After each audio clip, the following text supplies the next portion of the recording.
Olá, sejam bem-vindos, sejam bem-vindas ao canal do Ministério Internacional Yahvé Shammah. Eu sou o pastor Jacques Amaral.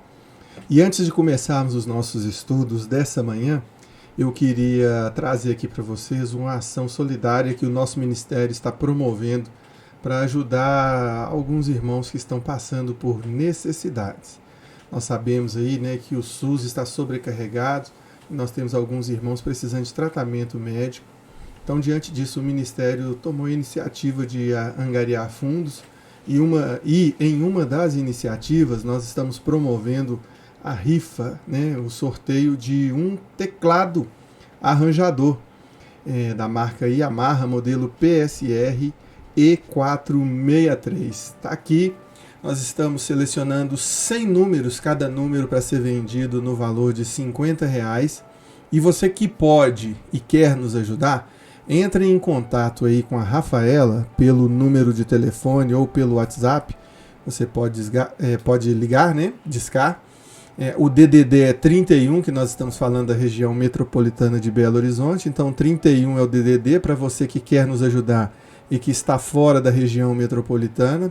31 98491 8024. Fazendo isso, você vai estar ajudando o reino de Deus a crescer, porque a palavra nos diz que como é bom, que os irmãos vivam em união e em unidade. Então a unidade reclama aí que nós ajudemos uns aos outros mutuamente, tá? O sorteio, deixa eu voltar aqui o slide, o sorteio vai ser realizado no dia 10/4 de 2021, vai ser totalmente online, tá? Vamos divulgar nas nossas redes sociais. E caso esses números sejam vendidos antes, o sorteio será antecipado. Assim como, se até o dia 10 não conseguirmos vender tudo, nós vamos prorrogar esse prazo até que a gente consiga vender, para dar a oportunidade de todos participarem. São apenas 100 números a R$50 e toda a arrecadação desse valor vai ser revertido aí para esses irmãos que a gente está falando, e que nós vamos preservar aqui o nome de cada um deles, porque não há necessidade, A palavra diz que o que a mão esquerda faz, a direita não fique sabendo, ou vice-versa. Então nós não precisamos, entrar nessa seara da divulgação, mas vocês saibam e conhecem a seriedade do nosso ministério, sabem que nós fazemos exatamente dessa forma, tá bom? Então, já agradecendo a sua participação, nós vamos começar, a nossa escola bíblica. Na verdade, ela já começou.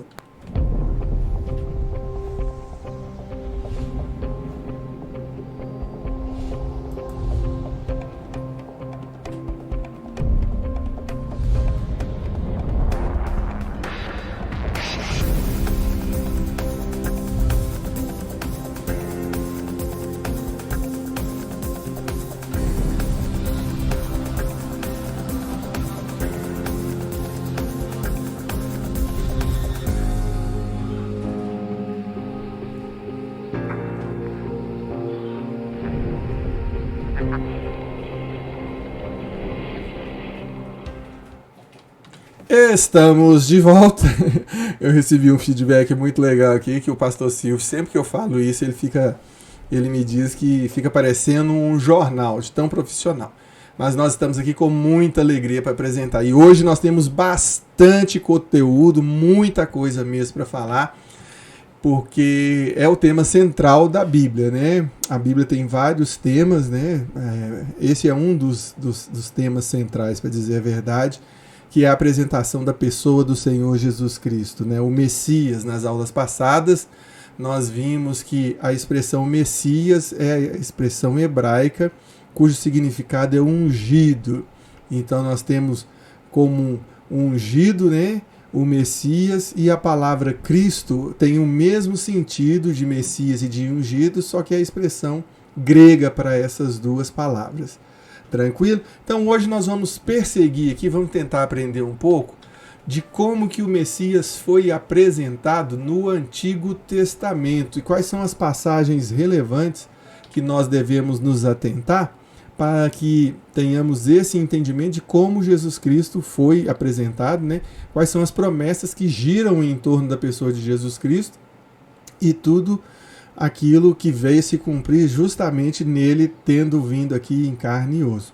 Eu quero relembrar para todos vocês mais uma vez que as passagens aqui são exemplificativas. Você fazendo um exame aprofundado das Escrituras, você vai encontrar muitas outras referências diretas, literais, ou que fazem referência, né, que são indiretas, ou que passam, que tangenciando o mérito, né, passando em torno da pessoa do Senhor Jesus Cristo, mas não falando diretamente dele, mas que dá todo esse sentido. Então vamos lá.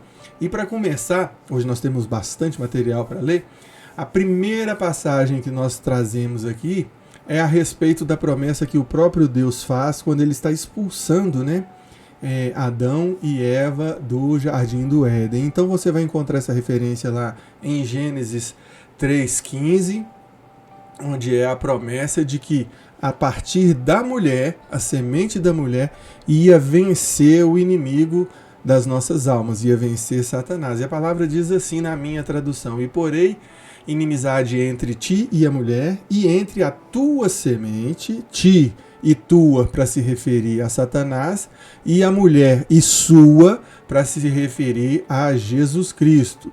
Esta te ferirá a cabeça e tu, volta de novo, né? Aqui o pronome de tratamento tu se refere lá a ti e a tua semente, está notadamente falando a respeito de Satanás. Satanás ia ferir a humanidade pelo calcanhar, mas ia ser ferido na cabeça como promessa.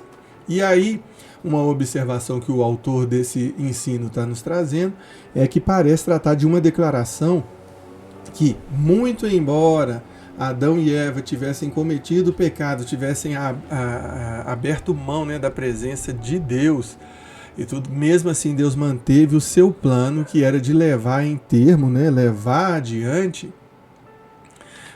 adiante a promessa de redimir a raça humana, trazendo para todos os homens a salvação através da sua promessa. E voltando lá para poder concluir, tá assim dizendo, parece ser o primeiro indício do nascimento virginal de Jesus Cristo, né? Visto que só um descendente de Eva nasceu de uma mulher sem a participação de um homem, né? Jesus foi concebido pelo Espírito Santo, e foi gerado no ventre de uma mulher que era virgem, está aqui dizendo, trazendo à existência, né, o plano, o cumprimento daquilo que Jesus, ou de que Deus havia desenhado para a raça humana, apesar do pecado cometido. E nesse sentido nós vamos perceber, né, que aqui a passagem é uma utilização específica. É a partir daqui que começa a promessa de redenção da humanidade a despeito do pecado cometido através dos genitores, né, de Adão e de Eva, a partir deles que foram criadas todas as gerações. Então aqui a promessa também é feita. Jesus Cristo veio nascer de uma mulher muitos anos depois, trazendo a termo, trazendo à existência a promessa que tinha sido prometida. Ainda no livro de Gênesis, nós temos aqui uma outra referência que faz uma menção ao sacrifício de sangue, que é a oferta de Abel. Está lá nos versos 3 e 5 do capítulo 4. É uma história muito conhecida, né? É um momento em que, apesar de não existir lei, aqui nós estamos falando de um tempo em que o Pentateuco sequer tinha sido escrito, né? Porque a esse tempo aqui Moisés não existia. Então o autor dos livros, ele recebeu aqui, nós já vimos isso exaustivamente, né? Que ele recebeu aqui por revelação do Espírito Santo, veio narrando toda a história e ela coincide com a existência da raça humana. Então nesse momento aqui está sendo instituído o sacrifício de sangue. Tem uma outra referência que é justamente assim que Adão e Eva cometem o pecado, o próprio Deus vem e traz a pele de animais para que eles se cobrissem. Inicialmente eles haviam sido cobertos por folhas, né, por ramos de folhas. Então o próprio Deus vai e sacrifica algum animal. Ali na Bíblia não faz referência de qual animal foi esse, mas ele foi sacrificado, ou seja, já houve um derramado sangue de animais para cobrir as vergonhas, né, do homem e da mulher que se encontravam nus, E aqui na oferta de Caim e de Abel, a oferta de Abel, ela faz um anúncio de como seria, como os pecados dos seres humanos seriam redimidos, né, para que eles fossem aceitos, reconciliados com Deus, exigindo um sacrifício de sangue. Esse aqui é um caso claro, né, de uma imagem, de uma predição de como o Senhor Jesus Cristo seria oferecido como expiação pelos nossos pecados. Então fica aqui mais uma referência a respeito da pessoa do Senhor Jesus Cristo. Seguindo em frente, nós vamos encontrar aqui o chamado de Abraão. Aí nós vamos encontrar referências em Gênesis 12, 3, no capítulo 18, verso 18, e no capítulo 22, também verso 18. Por meio de Abraão, todos os povos da terra seriam abençoados. Nós temos uma declaração clara e nítida feita para Abraão e repetida em 3 diferentes passagens, né? De que através dele Deus estava fundando a nação com um propósito específico de abençoar. E por intermédio dessa nação, todas as nações do mundo seriam abençoadas. E aí qual que é a referência? Que através da nação, né, de Israel, do povo, toda a humanidade foi alcançada, porque Jesus Cristo nasceu dessa nação, é descendente dessa nação, e nós o aceitamos, nós o recebemos como promessa para toda a humanidade, para todas as gerações, para todas as nações, para todos os povos. Então aqui também em Abraão, na história do chamado de Abraão, nós vemos aqui também uma referência indireta à vinda do Messias. E aqui é um ponto que nós já debatemos na escola bíblica anterior, que é a respeito do caráter, né, de Melquisedeque. Não do caráter, mas das características em torno de Melquisedeque. Essa história está narrada lá no livro de Gênesis, capítulo 14, versos 18 e 20. Aqui nós temos uma passagem em que há um encontro numa região do deserto, nas peregrinações de Abraão. Ele vem e se encontra com um rei que guarda para ele o título de rei e também de sacerdote, que é Melquisedeque. É um rei que vem da cidade de Salém, né, que futuramente foi renomeada como Jerusalém. E Abraão encontra com esse rei que o abençoa, né, na condição também de sacerdote, o abençoa, e o Abraão paga para ele, ou devolve para ele o dízimo, né? Apesar de não ter uma congregação própria para ir, ele vai e sente a necessidade de oferecer um dízimo para alguém que representa o sacerdócio e reinado, né? Então, nessa história, nós encontramos algumas referências que são cruzadas, em especial no Salmo 110, 4, que faz menção ao Messias vindouro, e dizendo o seguinte: tu és sacerdote para sempre, segundo a ordem de Melquisedeque. E vocês vão perceber que em relação a Melquisedeque, ele apesar de ter essa linhagem real, né? Prestem bastante atenção, nós estamos falando de uma terra que foi conquistada pelo povo chamado muitos anos depois, e ele já exercia esse reinado naquela região e também já exercia ali um sacerdócio, trazendo para nós algumas indagações, né? Como que isso poderia ser... poderia existir aquele tempo da história, né? Então, ele está encontrando com Abraão, sendo que foi Moisés que instituiu essas coisas muitos anos depois, muitos anos inclusive depois do cativeiro, depois da escravidão no Egito, que ela durou ali cerca de entre 130 e 400 anos, que foi o período que o povo passou ali dentro do Egito. Nós encontramos aqui essa figura, né? A figura do sacerdócio, e também do reinado, e nós vamos entender que existia o primeiro rei consagrado foi justamente Saul, foi ungido rei por Samuel, não é isso mesmo? Então nós temos uma menção clara aqui de uma situação diferenciada que Deus proporcionou para Abraão. E nesse sentido, nós temos essa referência no Salmo 110 e também encontramos essa narrativa em todo o capítulo 7 do livro de Hebreus, da Epístola aos Hebreus, não é isso mesmo? Ele, como rei e sacerdote, é considerado uma prefiguração da pessoa de Jesus Cristo. Então, Melquisedeque, ele prenuncia a pessoa, né, a vinda de Jesus Cristo, para aquele propósito da formação do povo de Abraão, o Messias, o Salvador da raça humana. E a respeito de Melquisedeque, igual a gente conversou há poucos instantes atrás, nós sabemos muito pouco, porque os dados históricos que são apresentados na Bíblia falam só a esse respeito, né? Era um rei que cumulava o cargo de rei e de sacerdote na cidade de Salém, recebeu o dízimo e abençoou, não é isso mesmo? O que tem aqui de curiosidade para nós e que vai nos ajudar é que justamente na região onde ele residia, né, que mais tarde veio a se chamar Jerusalém, foi a cidade onde Jesus foi crucificado, né, trazendo a termo essa nossa pesquisa, esse nosso estudo a respeito, né, das referências a respeito de Jesus Cristo no Antigo Testamento. Deixa eu soltar aqui também os nossos comerciais, né, para lembrar a todos vocês que os nossos cultos até o dia 31 continuam, né, totalmente online, sem a presença do público, e permanecem nesse mesmo horário. Hoje, por exemplo, teremos o nosso culto online às 18 horas, encerrando ali por volta das 19h30, e às terças-feiras continua normalmente às 19h30. E dando sequência aqui ao nosso estudo, nós vamos também dar uma olhada aqui em outras referências que a Bíblia nos traz.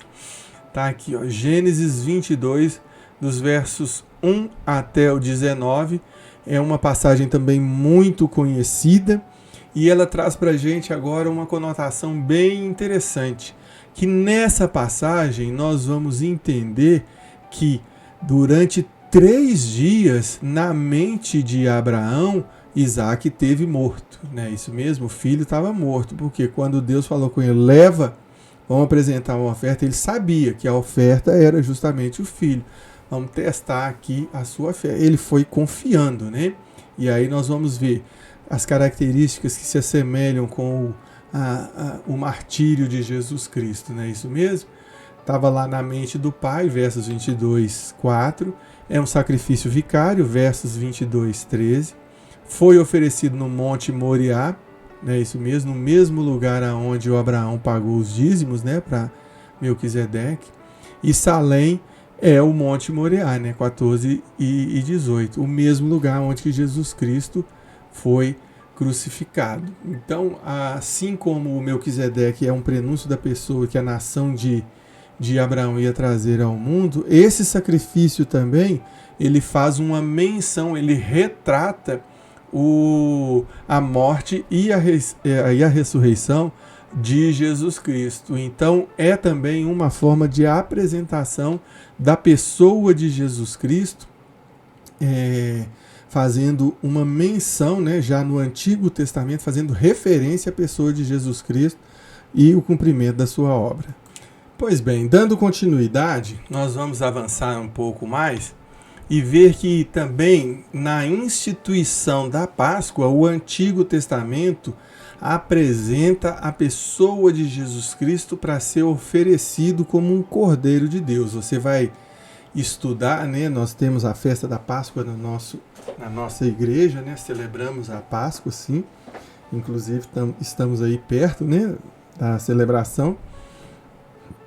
E aí nós vamos fazer uma releitura para encontrar, né, nessa passagem uma referência à pessoa de Jesus Cristo. E aqui a gente vai entender que a Páscoa, sendo celebrada mais de 1400 anos como a principal festa da nação hebraica, a gente vai entender que a intenção de Deus era prenunciar o evento básico da redenção da humanidade, a morte de Jesus Cristo, como o Cordeiro de Deus, né? Aí você vai entender, né?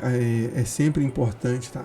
Não tem nenhuma referência com coelho, nem com ovos de chocolate, né? Ali Jesus Cristo foi crucificado ali próximo daquela comemoração, que já era uma data que era comemorada por muitos anos pelos judeus.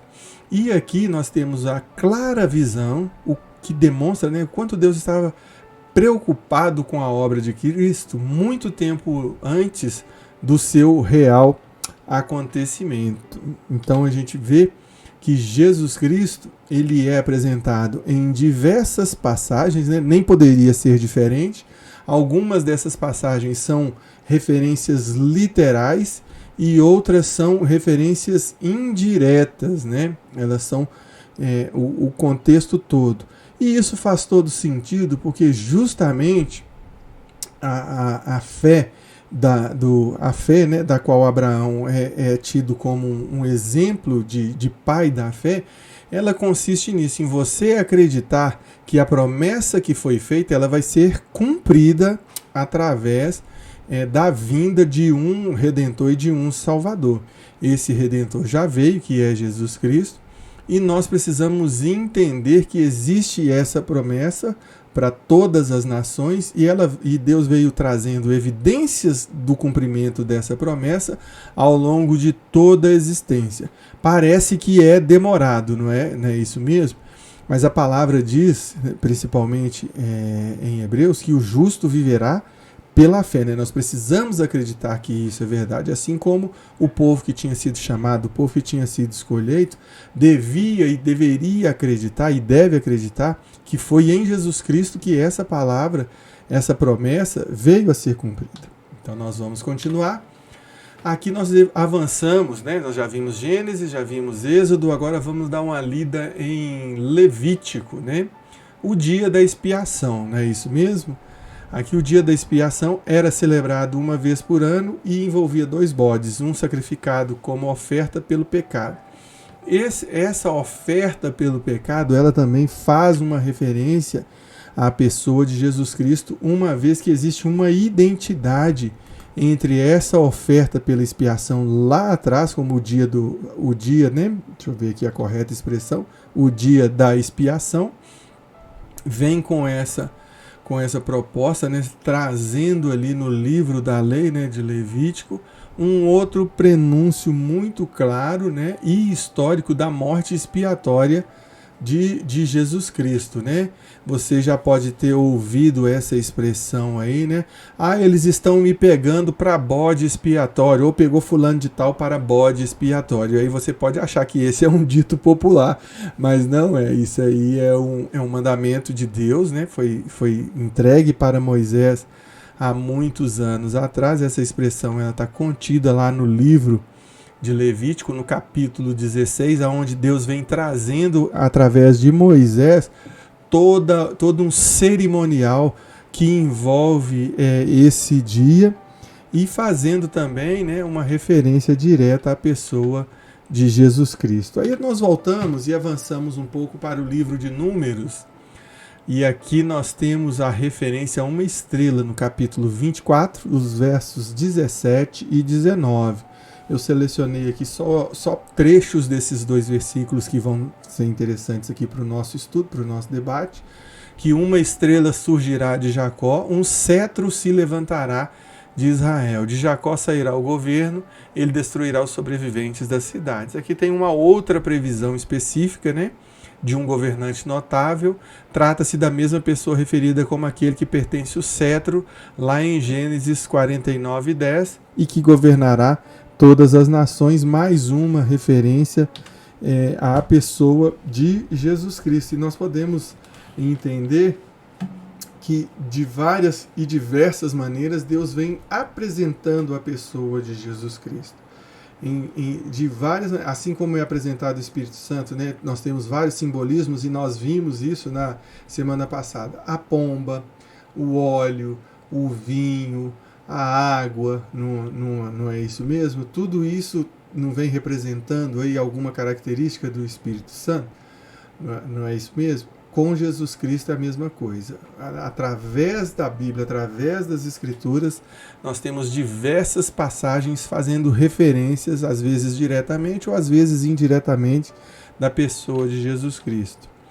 E avançando para Deuteronômio, aqui nós temos um destaque para o capítulo 18, os versos 15 a 19, que faz a referência de um profeta que fosse semelhante a Moisés. Nós vemos esse debate em torno, né, da pessoa de Moisés muito forte, quando a gente está discutindo ali entre os fariseus e saduceus e a respeito da aplicação da lei, né? Os saduceus só aceitam a aplicação da lei através da escritura do Pentateuco, dos 5 livros, e os escribas acrescentam toda a escritura, né? Envolvendo a história dos reis, dos profetas, né? Dos salmos, dos provérbios, tudo aquilo que é proveitoso. Então nós temos também ainda aqui um argumento forte que Jesus inclusive utilizava. E a palavra e a expressão que nós vimos aqui está aqui. Ó, ora, o Senhor me disse, eles têm razão. Levantarei do meio dos seus irmãos um profeta como você. Porei minhas palavras na sua boca e ele lhes dirá tudo o que eu lhe ordenar. Se alguém não ouvir as minhas palavras, que o profeta falará em meu nome, eu mesmo lhe pedirei contas. Aqui, então, para concluir, Deus ia levantar um profeta semelhante a Moisés e que falaria a toda a raça humana, mais uma referência indireta à pessoa de Jesus Cristo, o Cristo que nós estamos aguardando a sua segunda vinda para vir levar a sua igreja conforme a promessa que ele mesmo fez sempre no final de cada um dos evangelhos. E voltando ainda, nós estamos perseguindo aqui as evidências de Jesus Cristo no Antigo Testamento. Nós sabemos que o Novo Testamento gira exclusivamente em torno da pessoa de Jesus Cristo e da pessoa do Espírito Santo. E aqui nós temos aqui evidências desse Cristo que haveria de vir. Então, avançando, nós temos aqui que no Pentateuco eles contêm predições, né, falam referências específicas de que haveria uma só pessoa por intermédio de quem a nação cumpriria a sua missão. Né? Deus não chamou Abraão só para ele constituir uma nação, mas ele seria pai de multidões e através dele abençoaria, né? Principalmente isso que é a parte que mais deve nos interessar, né? Sermos incluídos no rol das bênçãos e das promessas feitas a Abraão. Mas a gente viu também que antes mesmo de que isso acontecesse, Deus fez uma promessa para toda a humanidade lá através de Adão e de Eva, dizendo que a descendência da mulher, né, a descendência de Eva, ia vencer o pecado e através do seu sacrifício ia redimir toda a raça humana. E aí nós vamos também perseguir aqui alguns livros históricos, né? Vamos pegar aqui, por exemplo, o livro de Ruth. Ruth, no capítulo 4, verso 17, e lhe deram o nome de Obed. Esse foi o pai de Jessé, pai de Davi, né? Nós explicamos nas últimas aulas o porquê, né, da importância da genealogia para o judeu. Nós brasileiros só sabemos assim, não, aquele ali é o filho da dona Zilá com o seu Zé Gomes, o filho do seu José Albirajara, a filha do seu José Albirajara com a dona Célia, né? Nós temos essa relação de proximidade. Mas para os hebreus, a importância de se demonstrar a genealogia ela é muito grande, inclusive para mostrar a linha real, a linha sucessória, tanto da linhagem real quanto da linhagem sacerdotal, que isso é muito importante para eles. Vocês vão entender isso, principalmente no livro de Esdras, quando estão sendo feitas o recenseamento das famílias do retorno do cativeiro. Determinadas famílias não conseguiram demonstrar a sua linhagem sucessória sacerdotal e ficaram excluídos da participação tanto da reconstrução como da reedificação, né, da reestruturação, da remontagem da estrutura sacerdotal daquele tempo.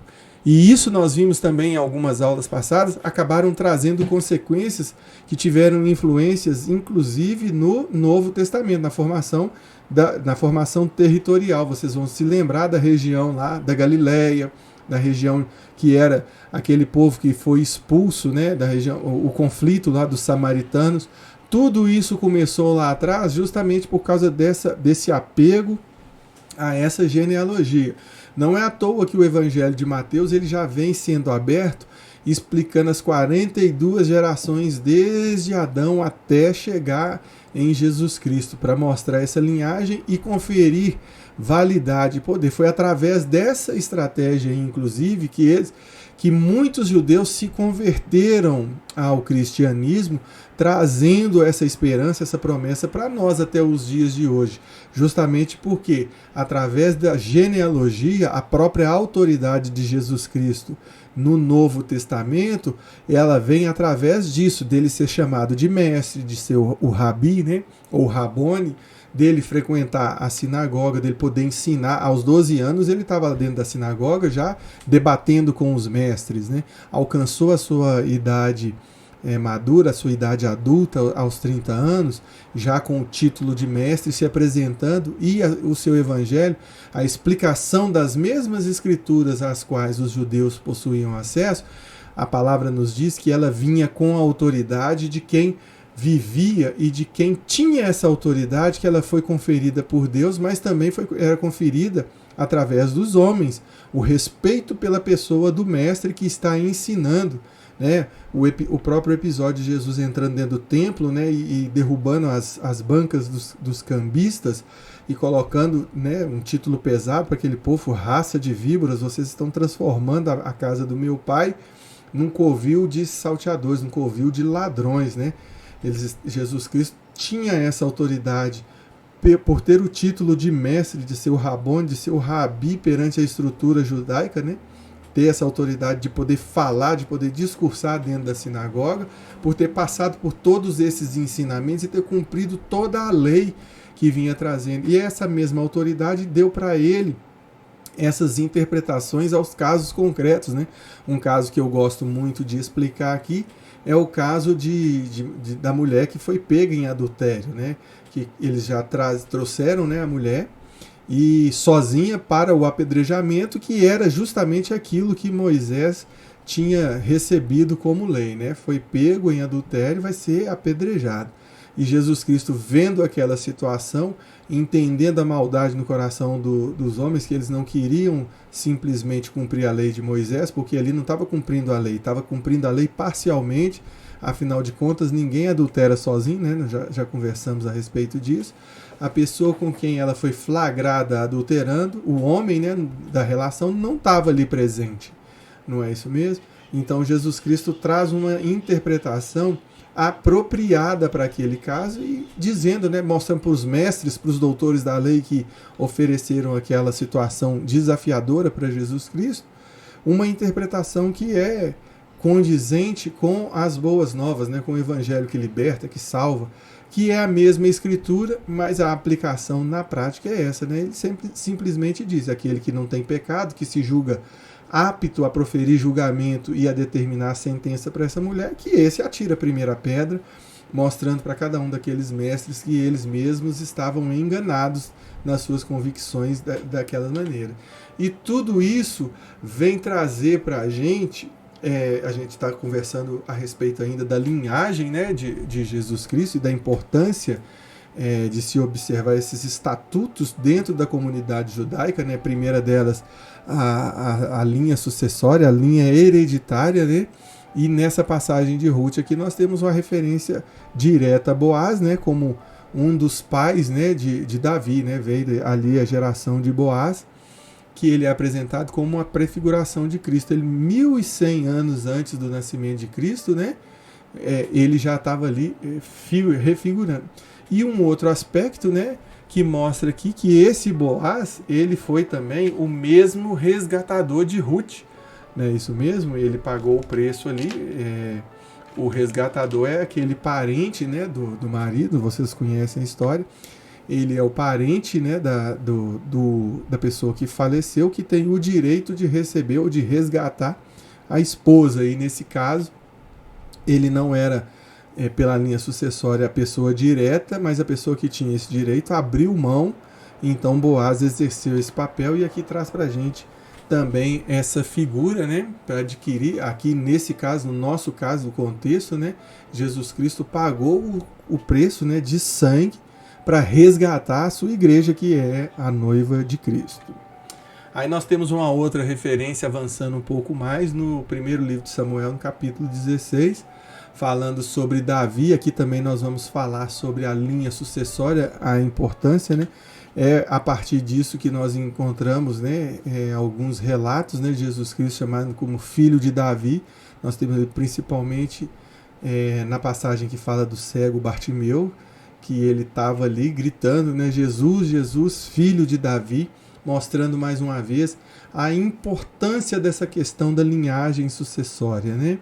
E através de Davi, né, a família de Davi vai ser a fundadora, né, a família fundadora de uma família messiânica. Você vai encontrar essa referência muito bem desenhada no Evangelho de Mateus, quando começa ali a falar sobre as linhagens até chegar a Jesus Cristo, e vem separando de 14 em 14 gerações, portanto 42, né, ao total das três, até chegar em Jesus Cristo. Além dessa referência aqui que faz, né, indireta, nós temos as referências diretas que são ditas nos evangelhos, né, para Jesus Cristo, reconhecendo a linhagem de Jesus como um dos descendentes de Davi. E nós vamos continuar aqui, né, ainda no profeta Samuel, agora no seu segundo livro. Só um minutinho para mim beber uma água. Aqui nós temos uma promessa, né, de que Davi vai receber um trono eterno. Essa promessa inicialmente pode nos levar a acreditar que foi feita uma promessa apenas no plano físico, para que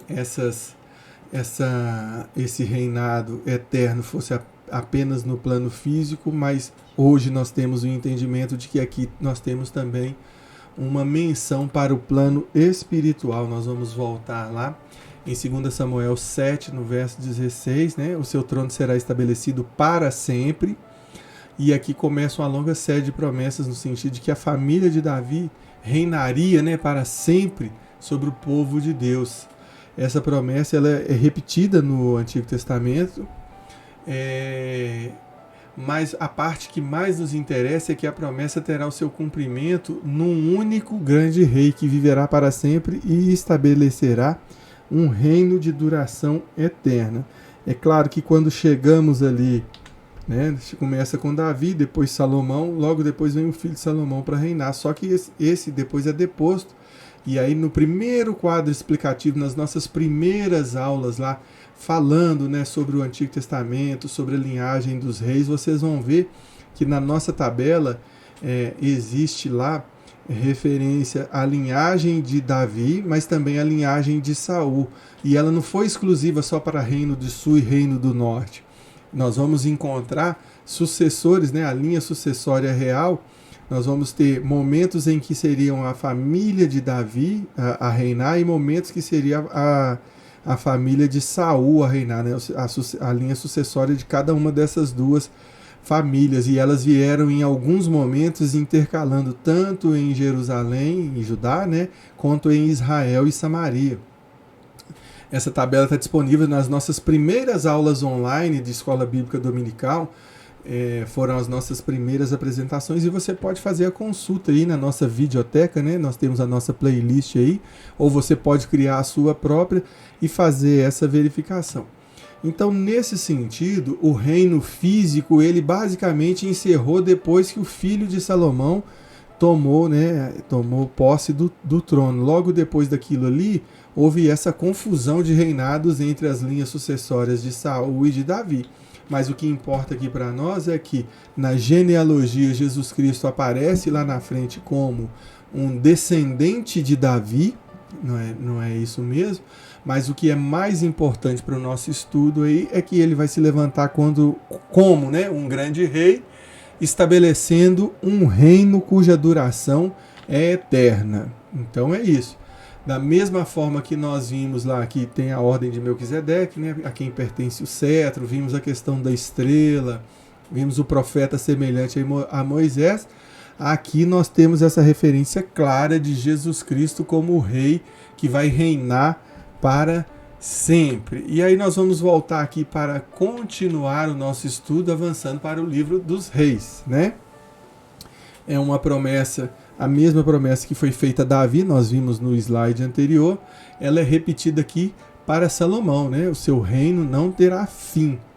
E o mais interessante é que nós já antecipamos aqui, é que o reinado físico, ele teve o seu encerramento, né? Se ele não encerrou ali na linhagem sucessória, naquela confusão sucessória da qual nós estávamos falando, quando chega ali o domínio babilônico, em que todo mundo é levado para a Babilônia, ali acabou essa questão de linhagem real. Tanto é que quando Daniel está profetizando, ali nós já estamos falando de linha sucessória de Nabucodonosor, seu filho Belsazar, depois vem Ciro, depois Dario, aí depois a gente começa com as outras linhagens, né? Os Seleucidas, a gente já ensinou a respeito disso. Falamos também a respeito de Alexandre o Grande, que vem do reinado basicamente egípcio. Depois nós viemos falar do período de dominação dos Macabeus, até finalmente chegar no período romano, sem esquecer, né, de passar pela Grécia, por outras nações que acabaram influenciando até chegar nos dias de Jesus Cristo, com o Império Romano reinando efetivamente. Então, se nós não tivemos esse reinado encerrado ali logo depois da linha sucessória de Salomão, embora a promessa tenha sido feita para ele, nós vamos ver que com o cativeiro essa questão ela encerrou, tanto que no retorno do cativeiro para a reconstrução de Jerusalém já não tinha mais a figura de reis, né? Ali nós estávamos buscando líderes e sacerdotes. A parte mais importante é que para que o cumprimento da promessa fosse respeitado, né? Essa questão da geração de Davi, ela foi importante para a chegada de Jesus Cristo. Avançando um pouco, a gente vai entrar aqui no livro de Jó. Aí nós separamos essa passagem do capítulo 19, versos 25 até o 27, que traz essa expressão: o meu Redentor vive e reina, né?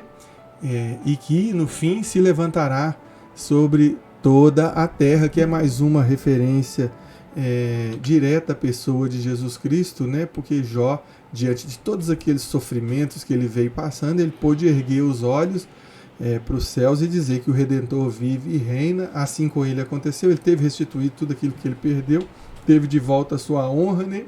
A questão não era em torno dele, mas ele foi utilizado como uma pessoa para mostrar a fidelidade, né? E aqui essa referência que se faz, né? A pessoa do Redentor se confunde um pouco com a questão do Boaz, né, que era o redimidor, né, que era o resgatador.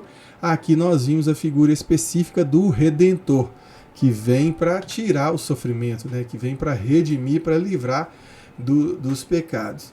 O nosso estudo a respeito do livro de Jó, apresentado pelo professor, né, Tiago Balbini, está disponível aqui também nas nossas bibliotecas do YouTube. Você pode, videoteca na verdade, né? Você pode fazer aqui a sua consulta, mas fica aqui essa referência que nós temos aqui no livro de Jó, justamente essa referência direta à pessoa de um Redentor. E aí nós vamos entrar no livro dos Salmos. Esse livro é um livro muito interessante, com muito conteúdo, né? Nós vamos separar aqui algumas passagens, vocês vão encontrar muito mais, caso vocês estejam fazendo um estudo voltado para esse objetivo, né? Encontrar a figura de Jesus Cristo em todas as passagens que nós temos na Bíblia, que é muito interessante se fazer esse estudo, até para nos ajudar a compreender o papel completo, né, de Jesus Cristo.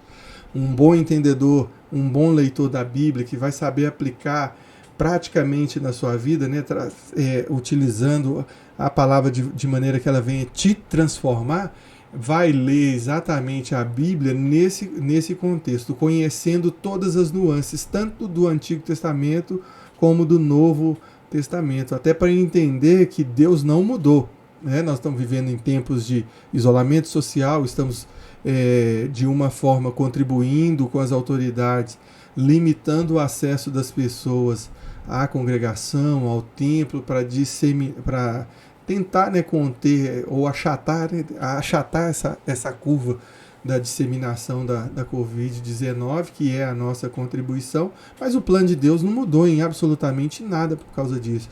e nós vamos entender isso também. Na Primeira e na Segunda Guerra Mundial, nas várias perseguições das cruzadas contra os cristãos, na perseguição do Império Romano contra os cristãos, não é isso mesmo? Na febre espanhola, na peste negra, em vários outros. Você lendo a Bíblia, você vai ver que em várias passagens, em especial Gênesis, Êxodo, fome sobre a terra, né? Samuel, o livro dos reis, fome sobre a terra, pestes, e que morriam muitas pessoas numa velocidade até mais rápida do que está se morrendo com a Covid-19. Nenhuma dessas ocasiões, nenhuma dessas circunstâncias alterou a vontade de Deus para a raça humana. É triste, é doloroso e é dolorido? É.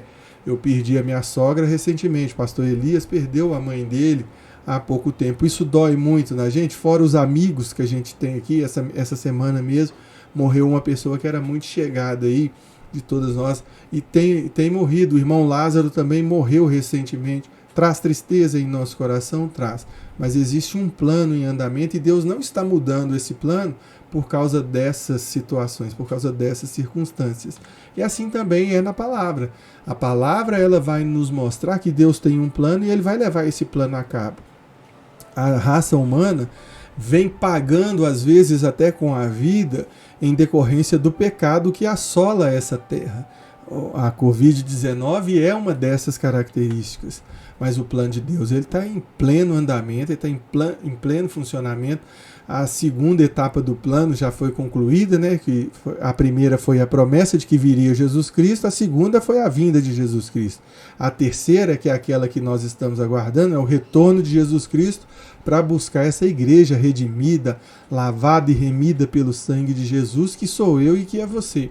Então você precisa entender as Escrituras fazendo uma leitura e fazendo um estudo que seja profundo, analisando todas as nuances e entendendo que o Novo Testamento ele vem cumprir, ele vem trazer a literatura, a interpretação correta das Escrituras que foram entregues para os homens de Deus, os sacerdotes e os profetas, né, os líderes de Deus.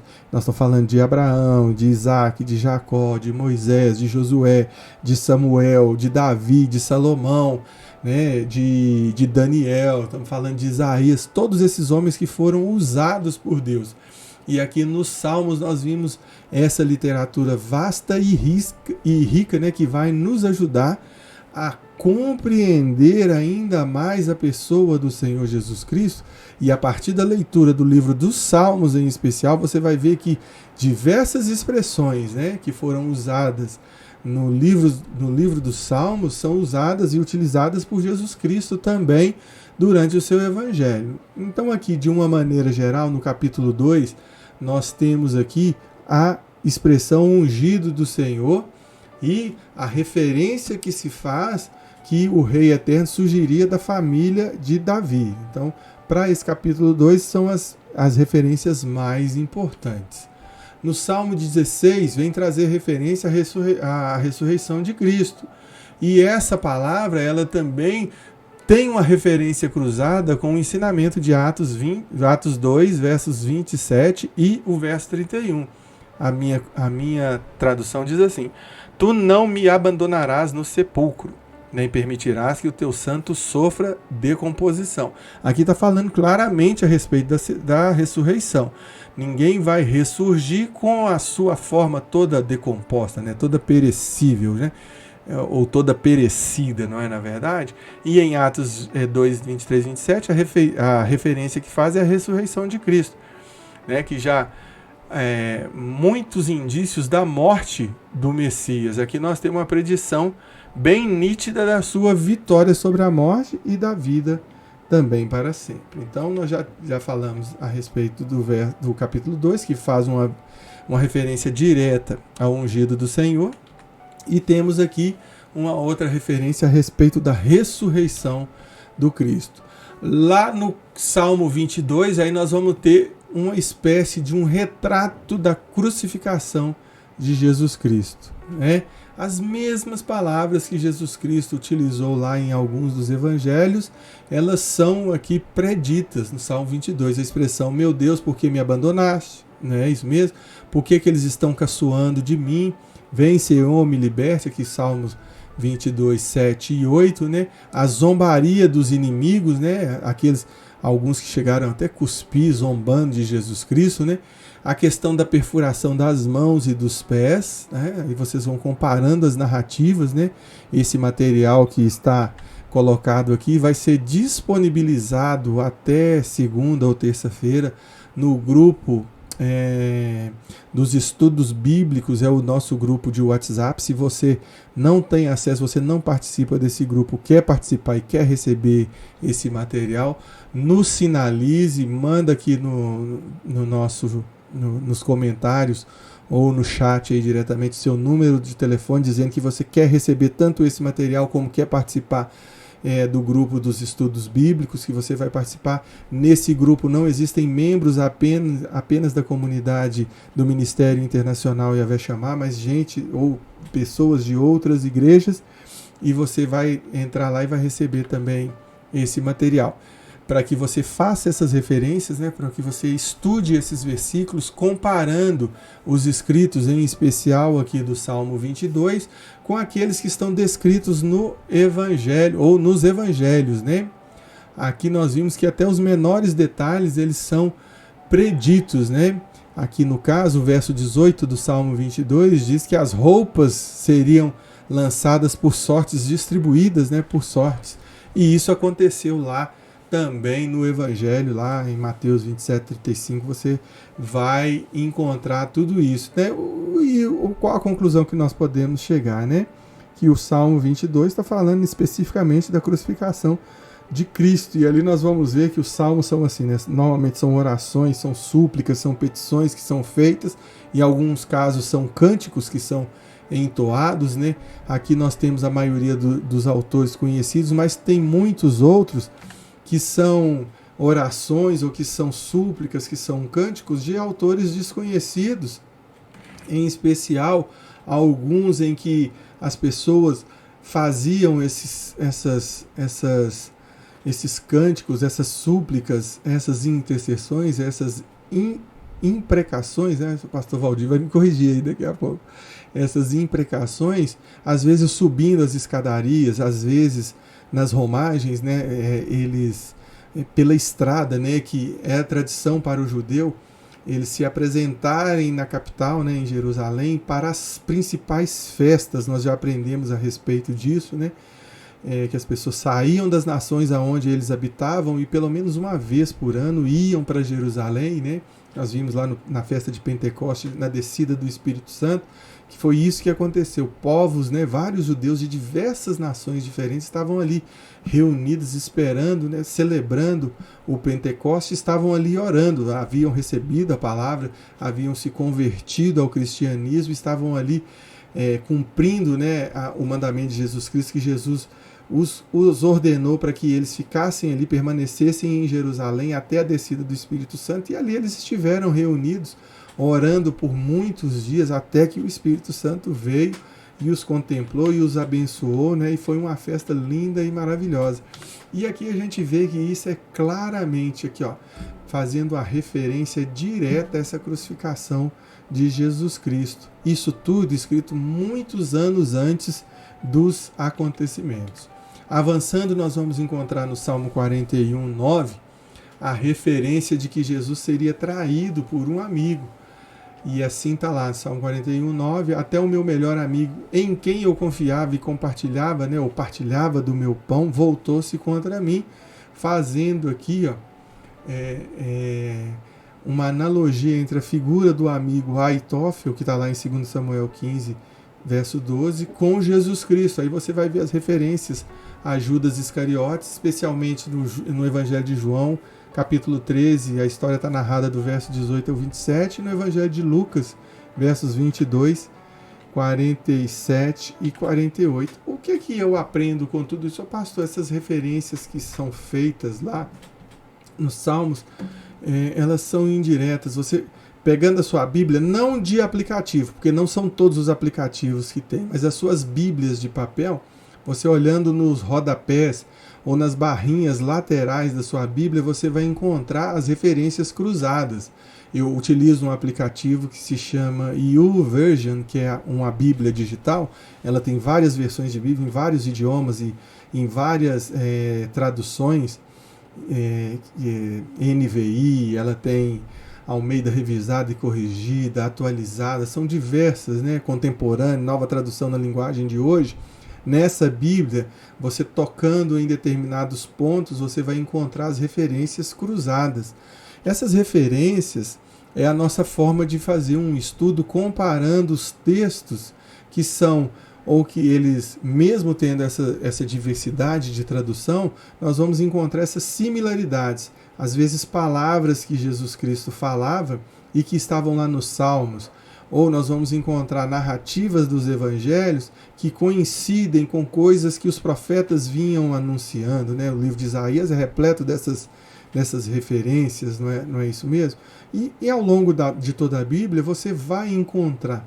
A bem da verdade é que cada edição da Bíblia ela sai com um número limitado dessas referências cruzadas. O ideal é que você tenha o seu próprio arsenal, você tenha a sua própria comparação, inclusive das diversas linguagens, para que você compreenda justamente como que as coisas elas se encaixam e aí confere uma validade, uma autenticidade para os escritos bíblicos, e você não vai ter uma interpretação equivocada de passagens bíblicas, né? O que nós perseguimos, além de tudo, dos ensinamentos, é que existe uma passagem que fala que nós não devemos ser apenas ouvintes, mas praticantes, e para praticar você precisa saber o que você vai praticar, não é isso mesmo? Então você não pratica aquilo que você não sabe, você só vai praticar aquilo que você tem o entendimento. E esse entendimento ele vem através de um estudo sistemático, incansável da palavra de Deus.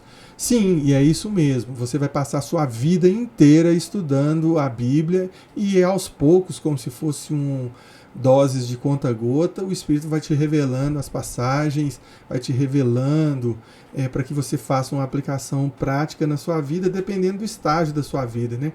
Quantos de nós nesses dias aqui não estão precisando, né, receber que o fruto do Espírito é gozo, paz, alegria, amor, domínio próprio, mansidão. Quantos de nós não estamos precisando de paz nesses tempos, né, de grandes notícias ruins, né, o tempo inteiro notícia ruim, uma atrás da outra, fecha comércio, restringe circulação, aumento de preço dos negócios, das coisas, não é? Isso não traz nenhuma inquietação para nenhum de nós? Lógico que traz. Ah, mas os pastores estão isentos? Lógico, de jeito nenhum. Não existe imunidade contra notícia ruim, não. A imunidade para notícia ruim é voltar para a Bíblia e buscar o consolo nas Escrituras, né? É lá que fala que o choro pode durar, mas a alegria vem pela manhã bem cedo. Então a própria palavra está falando que você vai ter essas dificuldades. O próprio Jesus Cristo não escondeu de nós, né? Nos garantindo que no mundo nós teríamos aflições, mas ele nos ordenou para que nós tivéssemos um bom ânimo, né? Um ânimo que fosse duradouro. Então, nesse sentido, a gente vai continuar aqui, agora avançando um pouco para o Salmo 45, o reinado do ungido de Deus, né? Deus escolheu, né, com ódio e alegria. Aqui está no Salmo 45, que representa basicamente um cântico de casamento de Cristo com sua noiva, que é a igreja. Essas referências todas estão aí, e vocês podem ler o material. Avançando um pouquinho mais, nós ainda temos aqui no Salmo 69, 21, né? Aqui nós vamos voltar a falar de novo a respeito do sofrimento vicário de Cristo, né? Que foi a morte dele. Eles deram vinagre para que Jesus Cristo tomasse lá na crucificação. No Salmo 72, vamos discorrer sobre um reinado que é o glorioso. E aí, para a gente antecipar aqui, essas referências, igual eu falei para vocês, estarão disponíveis no nosso material. Aqui o que vai mais destaque trazer para cada um de nós é que o trono de Davi será eterno, com o primogênito de Deus nele entronizado, não é isso mesmo? Avançando para o Salmo 110, um tema que nós já falamos e foi na escola passada, né? O Messias como rei, sacerdote e profeta, né? As três características de Jesus Cristo. Melquisedeque tinha duas, de rei e sacerdote, Moisés tinha de sacerdote, Davi tinha de rei. Essa linhagem veio até os dias de Jesus Cristo, mas em Jesus Cristo nós temos o profeta, o rei e o sacerdote. O Salmo 118, 22, dizendo, né, a respeito da rejeição pelas autoridades, né? Aqui diz que a pedra que os construtores rejeitaram tornou-se a pedra angular, ou a pedra fundamental. E aqui nós avançamos já para o livro do profeta Isaías. Aqui é onde nós vamos ter um extenso material. Eu acho que não tem quem vem falar mais sobre a figura do Messias, sobre a figura do Emanuel, do que Isaías, né? Desde o início já do livro, ele já vem claramente trazendo vários prenúncios, e o professor Júnior Aquino explicou aí com muita maestria todos os aspectos mais relevantes e importantes para cada um de nós. E aqui no livro de Isaías nós vamos ver uma visão, uma antecipação de um período messiânico, né, do cumprimento da era messiânica. E aqui ele vem falando exaustivamente, né, a respeito da nação e das glórias do reinado do Messias vindouro. Ainda no capítulo 4, 2, 5 e 6, o renovo do Senhor será belo e glorioso, apresentando Jesus como a árvore. E nesse caso vocês vão entender que no Evangelho de João ele vem dizendo, né, eu sou a videira verdadeira, né? Aquele que está enxertado na videira, esse tem vida, não é isso mesmo?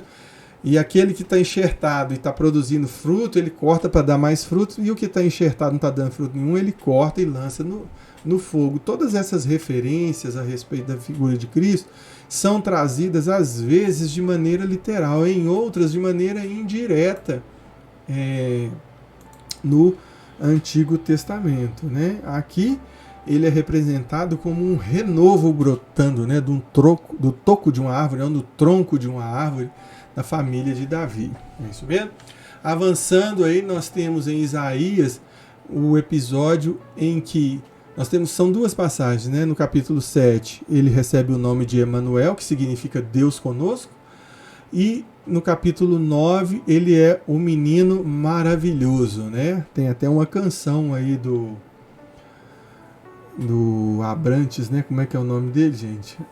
Abrantes aí, daqui a pouco a gente vai lembrar o nome dele, que ele canta, né? Um menino nasceu, sim, um filho se nos deu, ele é o próprio Deus que vive em mim, debaixo de suas asas eu me escondi, fazendo uma releitura aí de Isaías. E aí é aqui que ele é apresentado como um menino maravilhoso. Avançando um pouco mais, o reinado do renovo, né? O livro de Isaías, no capítulo 11, versos de 1 a 10, vem falando sobre esse reinado.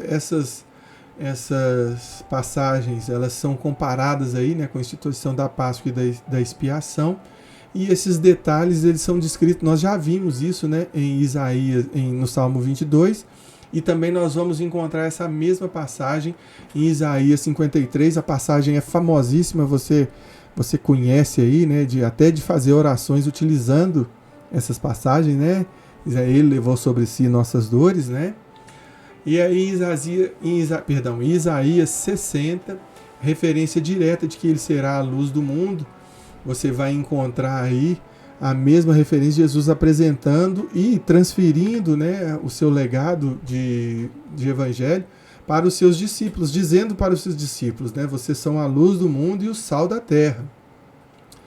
E já lá no Salmo nós temos a expressão, né, se não me engano, Salmo 119, versos 104 ou 105, se eu não estiver enganado, lâmpada para os meus pés e luz para os meus caminhos. É tudo aquilo que a palavra vem trazendo a respeito da pessoa de Jesus Cristo, né? E ele no início era a palavra, o verbo estava com Deus e o verbo era Deus, e Jesus Cristo, a gente sabe, ele é o próprio Deus que vive, que habita em mim e por você. Aí essa expressão aí do novo nome é a referência que faz nos capítulos 62, verso 2 e 65, verso 15, né? Aí nós estamos trazendo assim de uma forma generalizada, né, que no Antigo Testamento os servos de Deus eram chamados de israelitas. israelitas, porque representavam a nação de Israel, guardando aí as devidas proporções, né? Porque nós tivemos a divisão da nação de Israel, as 10 tribos foram para o reino do norte e as outras 2 tribos para o reino do sul, então ficamos um reino de Judá e um reino de Israel, mas a ideia que se dá é que Deus está chamando uma nação, né? A nação se dividiu lá por razões políticas, a questão lá do reinado, né? O filho de Salomão não tinha a mesma sabedoria dele, a partir das atitudes dele que o reino se tornou dividido, mas para Deus essa diferenciação ela foi pouco relevante, uma vez que Deus cumpriu a sua promessa, e da nação de Israel, da família de Davi, é que nasceu o Senhor Jesus Cristo. Em Jeremias nós repetimos a questão do renovo que nós já vimos em Isaías e também nos Salmos. Em Ezequiel nós repetimos a questão da liderança, né, o líder da casa de Davi.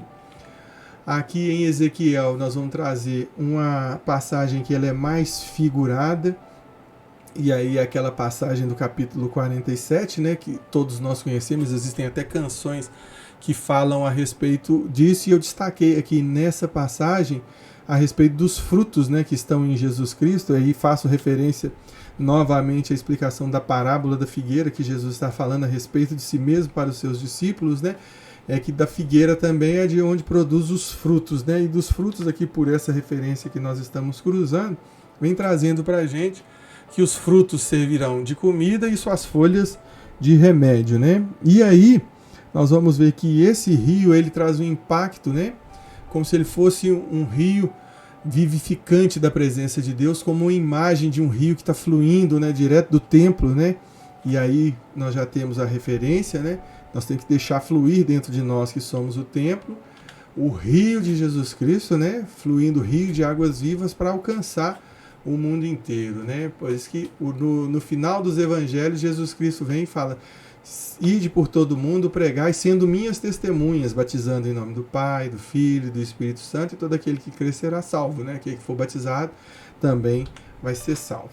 Avançando um pouco mais, nós temos aqui em Daniel, e essa passagem aqui, ela é uma passagem indireta, né? Que em Daniel que traz essa predição das 70 semanas, né? Que elas são representativas de um período de tempo, as 70 semanas, e ali ele fala especificamente de 4 reinos, né, de 4 impérios. Aqui no nosso estudo nós estamos selecionando 4, como a dominação babilônica, depois a Pérsia, depois a Grécia e por fim o Império Romano, colidindo com esses dias, com essas semanas da qual se referia Daniel, das nações que se referia Daniel, com a chegada, né, com o nascimento do Senhor Jesus Cristo, uma vez que Jesus Cristo nasceu durante a dominação do Império Romano. Foi durante esse período que Jesus Cristo nasceu. Ainda temos mais, né, em Oséias 1, capítulo 1, né, capítulo 1, verso 10, os gentios serão incluídos, e é nessa aí que nós estamos, é aqui que traz felicidade para nós brasileiros, né, e para outros moradores de outras nações que não seja a nação israelita, né, que o reino do Messias incluirá todas as nações. E ainda é no livro de do profeta Oséias, que fala, né, do Egito eu chamei o meu filho, e nós sabemos, né, que essa passagem, os magos compareceram, né, na cidade, estavam passeando pelas cidades, né, esses magos trazendo presentes para o rei que já havia nascido. O governante então enlouqueceu, né, porque até o dia de hoje o ciúme que impera nas pessoas é grande. Se falar que vai ter a sucessão e é de suceder pessoas que ainda estão vivas, meu Deus do céu, misericórdia. Sangue de Jesus tem poder. Então, ao receber a notícia, ele determinou a morte de todos os primogênitos nascidos, acho que 4 ou 5 anos, né? E daí o escape foi Jesus Cristo ser levado para o Egito, aonde as leis não tinham validade, né? Porque o governante é governante na região ali da Judéia, né? Na Judéia, da Galiléia, governava naquela região. Então as suas ordens por ser governante territorial, não tinha o efeito em outras nações, né? Por isso a descida para o Egito, e nós vamos ver que o próprio Deus utiliza várias vezes do Egito, né? A primeira fome assim relevante para a família de Jacó, né, de Israel, aconteceu aí num período em que a sua família, né, 70 e poucas pessoas, foram obrigadas a serem recolhidas no Egito. E temos aí a história de José. E então Deus está sempre lançando mão do Egito. Já tivemos parcerias aí com o Egito em determinadas nações, em determinados governos, fuga de reis, de pessoas para o Egito. E aqui é mais um caso em que para o Egito o rei Jesus foi e depois de algum tempo ele foi chamado de volta para sua terra, evidentemente depois da morte desse governador. Em Joel nós temos a predição da era do Evangelho, né? É o derramado do Espírito Santo sobre todos os povos, não é isso mesmo? E aí o Messias instituído um grande tempo de evangelização mundial com o poder do Espírito Santo, o Espírito Santo liderando aí as pessoas para que levassem a cabo, levassem a termo o projeto de redenção do próprio Deus. Nós já estamos quase acabando, não desliga ainda aí o seu tablet, o seu celular, a sua TV, faltam pouquíssimos slides. E aí nós, em continuidade, chegamos ao livro do profeta Amós, e temos aqui destacado que o trono caído de Davi será levantado. Aqui nós já falamos a respeito disso, né? O trono de Davi basicamente encerrou ali na segunda geração, né? Foi Salomão, depois o seu filho de Salomão, dali para frente já virou uma bagunça. Mas o Messias, que é o Cristo, o reino dele não terá fim. E Amós faz uma referência indireta a esse nascimento, a esse reinado de Jesus Cristo. Em Jonas nós temos aqui, né, uma alegoria, né, é uma figura de linguagem utilizada para interpretação, que aqui um sinal para Nínive, né, uma cidade aí que era ímpia, né, uma região ímpia. E aqui nós temos a passagem que importa é que Jonas ficou 3 dias e 3 noites dentro do ventre do peixe, assim como Jesus Cristo, né, passou aí 3 dias, né, morto até a sua ressurreição. Em Miqueias 5, 2 e 5 nós temos que uma predição de que o Messias nasceria em Belém, né, isso, mas tu, Belém, de ti virá para mim aquele que será o grande governante de Israel, né, fazendo uma referência direta à pessoa de Jesus Cristo. Em Sofonias nós temos aqui a passagem que fala da purificação dos lábios, né, dos povos através de Jesus Cristo. Em Ageu nós temos que ele seria o desejado das nações, e é assim até o dia de hoje. E aí nós chegamos em Zacarias para fazer mais uma referência de coisas que nós já dissemos aqui, em especial de Isaías, do Salmo, especial Salmo 1, verso 10, Salmo 2, Salmo 22, eu esqueci aqui agora, mas aqui estamos diante de várias pessoas, de várias passagens que retratam esses ensinamentos que já tivemos até aqui. Temos aqui também da entrada triunfal de Jesus em Jerusalém, foi cumprido né, aquilo que estava descrito lá em Zacarias, né, humilde montado sobre um jumento. Aqui uma outra passagem sobre aquele episódio que narra Jesus sendo rasgado em uma das suas laterais, né? Temos aqui também a questão das profecias cumpridas em Jesus Cristo, né? E aí nós avançamos para Malaquias, né? E em Malaquias nós temos aqui uma previsão a respeito da pessoa, né, de João, aquele que batizava, João, o seu ofício, Batista, não é isso mesmo? Vejam, eu enviarei o meu mensageiro que preparará o caminho diante de mim, o profeta Elias, antes do grande e temível dia do Senhor. Em Mateus 11, 7 a 14, Jesus falando a respeito de João Batista, cita esse texto de Malaquias e declara expressamente que se referia a João Batista. E assim nós estamos finalizando essa parte, né, nós estudamos nos últimos dias essa passagem, né, que fala do período interbíblico, né, do período intertestamentário, um período que marcava o encerramento do Antigo Testamento e o início do Novo Testamento. E aí achei relevante trazer essas informações a respeito de como Jesus tem essas referências no Antigo Testamento. Volto a dizer aqui que são referências exemplificativas, você vai encontrar muitas outras diretas ou indiretas, né? E hoje nós temos aqui, dando continuidade ao nosso quadro A Igreja Responde, o nosso convidado especial. Vamos lá ver quem que é e sobre o que vai falar? Se liga aí. Olá, bom dia, pastor Silvio aqui. Estou aqui dentro da Escola Bíblica Dominical deste domingo, então bom dia a todos. Estou aqui a convite para um quadro que se chama A Igreja Responde. Estou muito feliz de estar aqui podendo participar. E foi me perguntado, foi feito um desafio para que eu fale um pouquinho sobre cada um dos apóstolos de Cristo, né, sobre a característica de cada um deles. E nisso a gente vai estar discorrendo aqui nos próximos minutos sobre quem foram os 12 apóstolos.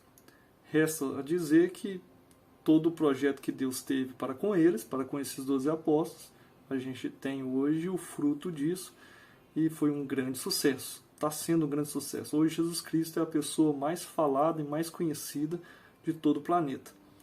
Para isso eu vou estar lendo algumas coisinhas aqui, porque eu não ia lembrar de cor. Os 12 apóstolos de Jesus foram escolhidos segundo a soberania de Deus, com um propósito bem definido de ser discipulado pelo Mestre, a fim de comunicar ao mundo as boas novas da salvação. Foram 3 anos e meio de treinamento. A palavra apóstolo do dicionário grego significa dizer, falar, afirmar sobre, manter, ensinar, exortar, aconselhar, apontar com palavras e querer dizer. Então é bem interessante isso, né? Vamos pegar aqui 2 palavras, que é afirmar sobre. Nada melhor do que Jesus escolher essas 12 pessoas, né? E que a palavra tivesse esse significado, afirmar sobre algo. Hoje a gente tem toda a Bíblia revelada, toda a Bíblia escrita, separada por livros, capítulos e versículos. Agora imagina aqueles homens que tinham acabado de ver Jesus subir, ser assunto aos céus, e agora tinham uma enorme missão, né? Falar e convencer as pessoas de alguém que eles não andaram junto. Até viram, presenciaram milagres, alguns deles, mas a gente está falando de uma situação que essa mensagem ela deveria perpetuar e chegar até nós hoje, intacta da mesma forma, né? Graças a Deus que chegou. Qual era o nome dos apóstolos? O registro do nome dos apóstolos está em alguns livros, inclusive nos sinóticos, Mateus, Marcos, Lucas, né? E em Mateus 10, do 2 a 4, está discorrendo aí sobre o nome dos apóstolos. Vou falar devagar. Pedro, Tiago, João, André, Filipe, Mateus, Bartolomeu, Tomé, Tiago, filho de Orfeu, Simão o Zelote, Judas e Judas Iscariote. O Pedro, ele era conhecido por 2 nomes, por Cefas e também por Simão. Jesus vai e troca o nome dele para Pedro, né, que a gente conhece hoje, é o Pedro muito famoso, até a sombra dele curava, é assim que Jesus subiu, e ele era cheio ali do Espírito Santo.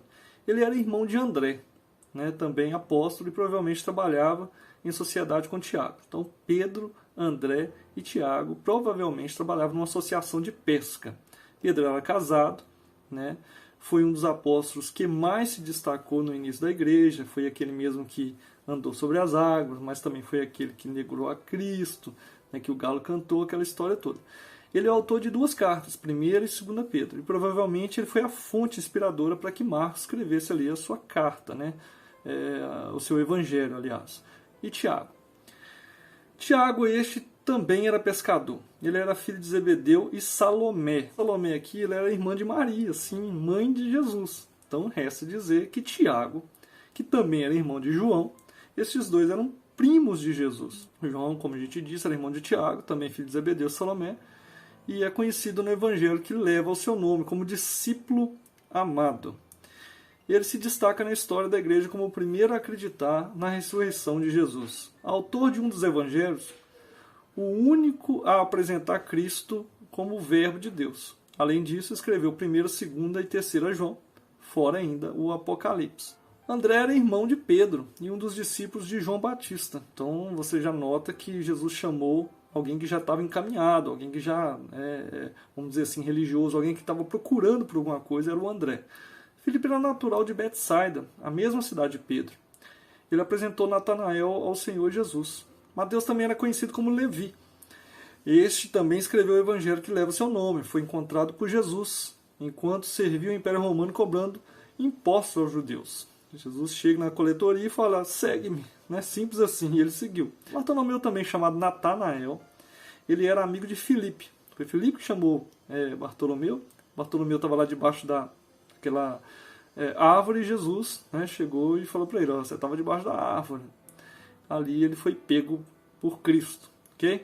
Tomé a gente conhece ele como aquele que duvidou. Mas é muito mais do que isso, tá? De repente a gente pega aí algumas situações e acaba taxando alguns personagens da Bíblia por causa de uma frase, uma fala. Tiago, filho de Alfeu, ele era conhecido como Tiago Menor.